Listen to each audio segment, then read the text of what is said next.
Welcome to the HR Zone Sri Lanka by Shakila Henadira. අද අපි කතා කරන්නේ Shop and Office Employees Act එකට අනුව overtime payments ගැන සහ holiday payments ගැන. Act එකට අනුව දවසකට සේවකයෙකු විසින් meal breaks මුකුත් නැතුව පැය 8ක් වැඩ කරන්න ඕනේ. පැය 8කට වඩා සේවකයෙකු සේවයේ යෙදෙනවා නම් overtime payment එකක්. එහෙම නැත්නම් අතිකාල දීමනාවක් ගෙවිය යුතු වෙනවා. සාමාන්‍ය දවසකට සාමාන්‍ය කාලය කියන්නේ පැය 8 ඉක්මවල වැඩ කරනවා නම් ඒ ගෙවීම සාමාන්‍ය පැයක වැටුපෙන් එකහමාරක ගුණයක් වෙනවා. ඒ කියන්නේ සාමාන්‍ය පැයක සැලරි එක වගේ එකහමාරක්. That means 1.5 times the normal hourly rate. Examples එක මේ වීඩියෝ එකේ summary එකක් මම මේ වීඩියෝ එක අන්තිමට attach කරන්නම්. Act එකට අනුව සේවකයෙකුට සතියකට උපරිමව අතිකාල සේවයේ යෙදෙන්න පුළුවන් පැය 12ක් විතරයි. හරි ඊට පස්සේ අපි බලමු පොය නිවාඩු ගැන. පොය කියන්නේ නිවාඩු දවසක්.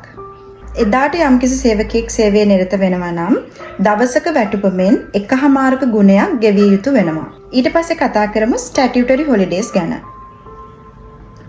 Statutory holidays අවුරුද්දකට 8ක් තියෙනවා. ඒ දවස් 8 තමයි තයිපොංගල් දිනය, ජාතික නිදහස් දිනය, සිංහල හා හින්දු අලුත් අවුරුද්දට පෙර දිනය, සිංහල හා හින්දු අලුත් අවුරුදු දිනය, මැයි දිනය, වෙසක් පුර 15වක දිනට පසු දිනය, නබිනායකතුමාගේ උපන්දිනය දවස, නත්තල් දිනය. මේ කියන දවස් 8 තමයි statutory holidays කියලා හඳුන්වන්නේ.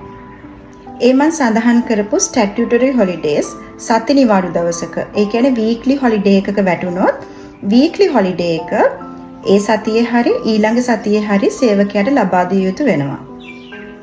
ලේබර් කමිෂනර්ගේ අනුමැතිය අනුව සේවා යෝජකයාට පුළුවන් ස්ටැටියුටරි හොලිඩේ එකක අත්‍යවශ්‍ය කටයුත්තක් වෙනුවෙන් සේවකයින්ව සේවයේ යොදවන්න.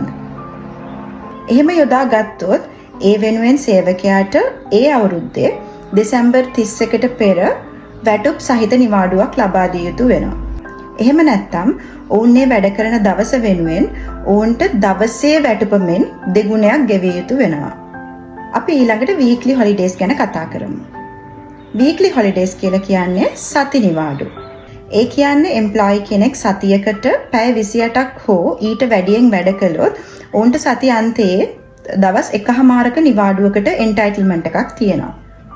weekly holiday එක ඒ සතියේ සේවකයාට ලබා ගන්න බැරි වුණොත් ඊළඟ සතියේ සේවකයාට ඒ weekly holiday එක ලබා ගන්න පුළුවන්. ලේබර් කමිෂනර්ගේ අනුමැතිය අනුව weekly holidays 4ක් එකතු කරලා මාසයක් ඇතුළත ලබා ගන්න පුළුවන්.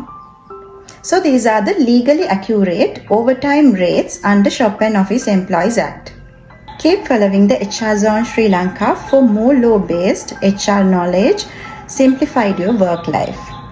Also, I have attached the summary of this video and relevant examples in the end.